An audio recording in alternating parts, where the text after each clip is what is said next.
Облыстық климатқа келе бермейтін лимон жемісін өсірудің тың жолдары табылуда. Енді бір қатар кәсіпкерлер аталған жемістен өнім көруге ниеттеніп отыр. Айта кетейік, бұл жолда мемлекет тарапынан да қолдаулар көп.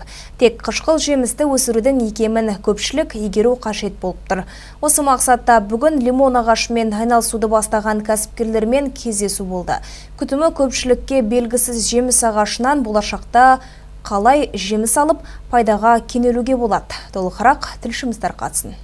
Лимон өсіруді алғаш рет қолға алып отырған шаруаның бірі Гүлнар Жұмабекова. Тапқан тың тәсілі тәртіппен орындалса, ол аймақ тұрғындарын цитрустық өніммен қамтамасыз етуге ниетті. Кәсіпкер мемлекеттен 3 миллион қайтарымсыз грантты жеңіп алған. Айтуынша аталған қаражатқа қараша айында жылыжайға 80 түп лимон көшетін отырғызған. 5 соттық жерге егілген лимон көшеттері 3 жылдан соң 10 келіге дейін өнім беруі тиіс дейді. Лимонды күтіп баптайтын да өздері. 3 градус жылуда ғана қалыпты өсетінін ескерсек, шаруа қыс мезгілінде көшеттерді үсіп алмас үшін Ресейдің Новосібір қаласынан 2 жылыту пешін сатып әкелген. Ендігі мақсат өнім көлемін үлкейту. В дальнейшем мы планируем увеличить площадь. Алдағы уақытта біз жылыжай көлемін 20 сотқа кеңейтсек деп отырмыз. Сонымен қатар цех құруда жоспарда бар. Біздің қолымыздан бұл келеді деп сенеміз. Бірінші жылыжайда 40 лимон ағашы егілген. Екіншісінде 40 лимон түп ағашы отырғызылған. Қазіргі таңда 80 лимон ағашы бар. Бүгінде облыста өз тіршілігін ашамын дейтін мұндай жандар аз емес. Қарапайым заттар экономикасын дамыту аясында өңдеу өнеркәсібі мен қызмет көрсетулер саласындағы бизнес жобаларға 400 миллиард теңге бөлінген. Бұл аталған жоба халықтың әл-ауқатын жақсартып, тұрмыс сапасын арттыру үшін жақсы мүмкіндік.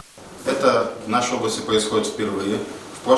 Барлық ауылдық жерлерде кемінде 5 соттық жер бар. Сол жерлерде тиімді пайдалану керек. Ал оларға мемлекет тарапынан жақсы жеңілдіктер қарастырылған. Айталық, келесі жылы жобаларды қолдау үшін бөлінетін қаржы тағы да көбеймек. Кәсіпкерліктің саңғырын ақырындап түсініп келе жатқан азаматтар ел ішінде баршылық. Ендігі саты тың идеялар тауып, кәсібін дөңгелету үшін бар мүмкіндікті пайдаланулары. Аят Асқарбекұлы, Олжан Таласқызы, 77 News, Айзақ ауданынан.